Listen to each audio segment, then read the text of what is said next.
November 17, 2025. A Dhaka courtroom erupts in cheers. Bangladesh International Crimes Tribunal has just sentenced former Prime Minister Sheikh Hasina to death in absentia, holding her responsible for crimes against humanity, including the alleged crackdown that killed more than 1,400 students. But the world is now asking, is this justice or political revenge? Today we break down Hasina's dramatic rise from Liberation War survivor to iron-fisted ruler, analyze the evidence behind the verdict, look at the geopolitical fallout, especially with India, and answer the big question, why is Bangladesh always trapped in turmoil and what lies ahead now? Section 1. From daughter of a martyr to longest serving PM. Sheikh Hasina was not born into power. She was forged in tragedy. Born in 1947 to Sheikh Mujibur Rahman, Bangladesh founding father, Hasina witnessed the price of independence firsthand. In 1975, a military coup assassinated Mujib along with almost her entire family. Only Hasina and her sister survived because they were in Germany.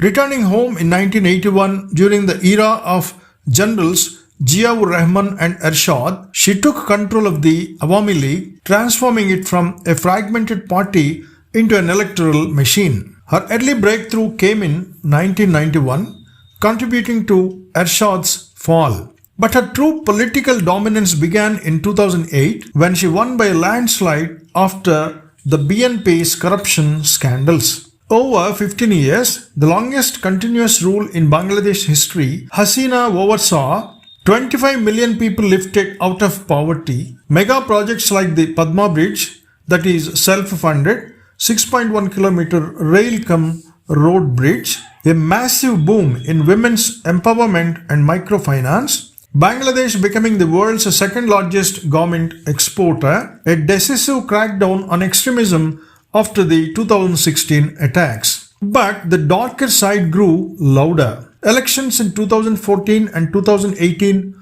marred by boycotts and intimidation, over 1,000 opposition arrests, the Digital Security Act suppressing journalists, widespread corruption and growing inequality. Hasina's legacy, an economic miracle built on shrinking democracy. To some, a visionary nation builder, to others, an autocrat wrapped in tradition. Section 2. Did Hasina order the student crackdown? Fast forward to July 2004. What began as peaceful protests against a colonial-era job quota, 30% reserved for relatives of freedom fighters, exploded into nationwide rebellion. For millions of frustrated youth facing 40% unemployment, this was a breaking point. The turning moment, police opened fire on unarmed students in Dhaka.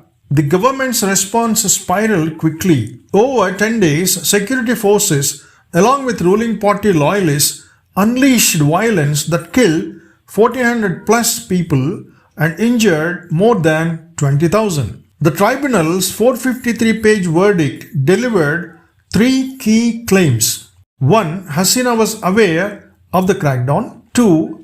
Cabinet meetings recorded orders to neutralize protesters. 3. Intelligence intercepts linked her directly to the chain of command. The court described it as a planned program against dissent. Hasina, now in exile, maintains it was a kangaroo court orchestrated by Nobel laureate Mohd Yusuf's interim government. Her son Sajid Wazid calls it a witch hunt against the Awami League. Human rights groups have their own concerns.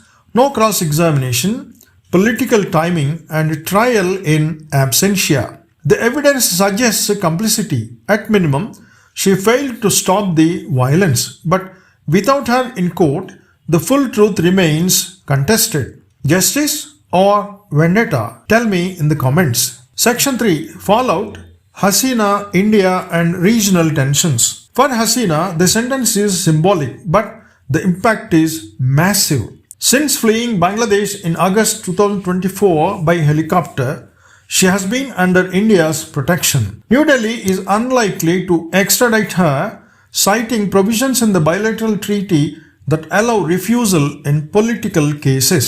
India viewed Hasina as a reliable partner, cooperation on counterterrorism, curbing anti-India insurgents, and balancing China's influence. Bangladesh's new government is pressuring India for her return, calling Delhi's sheltering offer unfriendly. But India will likely hold its ground even if diplomacy turns frosty. Expect strained relations, border tensions, reduced bilateral cooperation, but no full breakdown. The $14 billion trade relationship is too important to both sides. For Hasina's supporters, this verdict elevates her to martyr status, energizing boycotts ahead of the 2026 elections. Section 4. Why Bangladesh is caught in a cycle of turmoil? To understand Bangladesh's current crisis, we need to understand its history of violent transitions.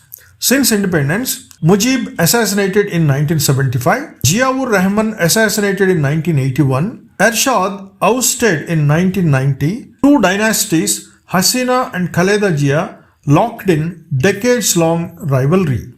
Add in deep ideological polarization, secular versus Islamist, climate disasters displacing millions, a massive youth population with limited jobs, fragile democratic institutions. It creates the perfect storm for unrest again and again. The new interim government under Mohd Yusuf promises reforms, quota overhaul, cleaner elections, anti-corruption initiatives. But risks remain. Islamist resurgence, economic slowdown with inflation near 10%, delayed polls leading to fresh protests. Can the General Jed uprising finally break the cycle and build real democracy? History says maybe if they push aside the old dynasties. Bangladesh now stands at a crossroad, a phoenix ready to rise, or a nation trapped in endless